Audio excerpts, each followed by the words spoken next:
Hello and welcome to Simple Scotch Reviews.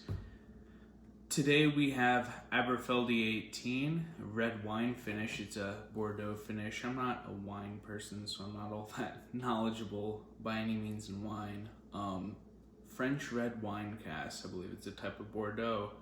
It is 18 years old, and it's a Highland single malt Scotch whiskey bottled at 43% ABV. Previous Aberfeldy reviews on here. We have the 12-year-old review you can check out and the 21-year-old review. I've not reviewed the 16-year in the core range.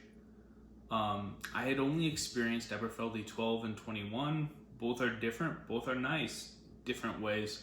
I'd always thought, what would it be like to have a wine finished Aberfeldy? I'd seen photos online of ones other people had, some just very dark sherry finishes. I'm just like, if only I can find some. Finally, I was able to track down this whiskey and be able to try a wine finished Aberfeldy, although it wasn't a sherry finish as I was hoping / expecting. I did track down this red wine finish. I don't have much Scotch experience with red wine finishes, much at all. Very little. Sherry finishes, definitely, they're very common. Red wine finishes, I think I have one other red wine finish review out there. I'm trying to remember which one it was, but so that's something new to me. But I was quite intrigued to see what a wine finish of any kind would do to Aberfeldy. It's 43% ABV. I don't know if Aberfeldy's normally 40 or 43. I think it's 40, so this might be a step up. On the nose, it says, I think, cherry and almond. So that made me think in my head of amaretto. So I did pull out a bottle of amaretto and nose some nice amaretto at the same time, just to see, and there are certainly some similarities. However, I get more of just a red wine aroma than I mixed in with the Scotch than I do those specific notes of cherry and almond. And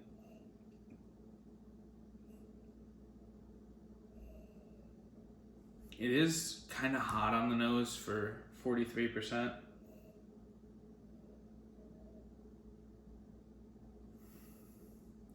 I'm getting some of those red wine flavors, and I'd say the red wine aromas cover the Aberfeldy character. I mean, there's sweetness there, but I'm not getting that distinct honey I normally get with Aberfeldy.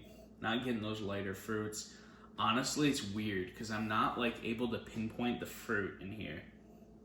It smells more like generic wine, like red wine, than it does a specific fruit. Like I can't say plum, pear, apple. They say cherry. Can't say specific fruit. It's got like a generic scotchy smell with the red wine smell mixed in. It's not a specific fruit pick apart nose like I like and normally have.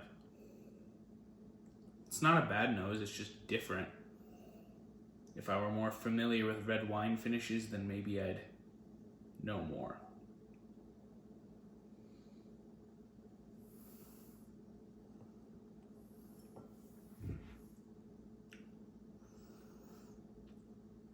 That is certainly an interesting whiskey. So, in the types of points to give a whiskey to, in terms of how good is it, would I recommend it? This one gets the interesting factor points, so I definitely recommend it. I know some people hate on Aberfeldy. It's my father's probably favorite distillery. This whiskey, I would never have pegged it as an Aberfeldy if someone gave it to me blind. Never would have thought it's Aberfeldy. That being said, if Aberfeldy bores you, this one is one to try. You may be able to get on board with Aberfeldy at that point.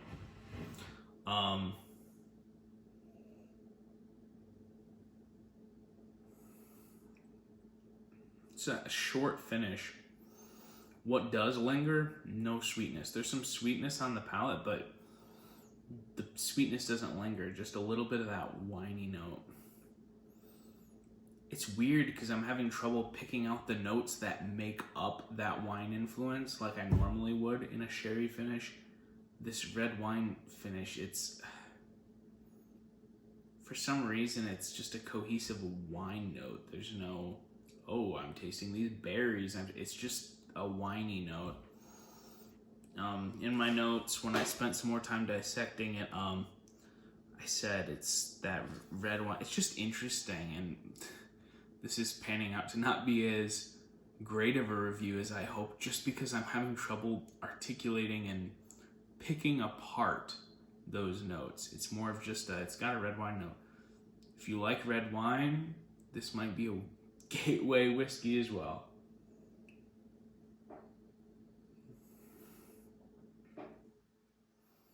Yeah. It's also got that mouthfeel, certainly not like a real red wine, but it's got an aspect of that mouthfeel to it rather than your normal Scotch mouthfeel. Yeah, sorry, this one's kind of tough to pull apart. I'd say it's got the red wine influence, and the red wine influence didn't... I was expecting to be able to get a lot more different notes. So I guess overall, I'd recommend, if for nothing else other than the interesting points it gets for being interesting. It's complex in some regard, but it's interesting. I'd say if you say, oh, Aberfeldy 12 is boring, give this one a shot. You might be all on board with Aberfeldy after this.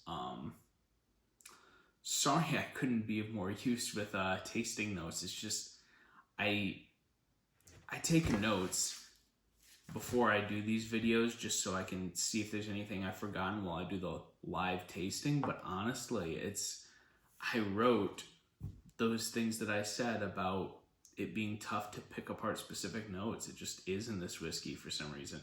You know, not every whiskey is as easy to pick apart as others. This one, I was hoping that rather than being that red wine note, there'd be 5 notes I could pick out from the red wine flavors, but unfortunately it's just a generic red wine, that's its own thing, flavor.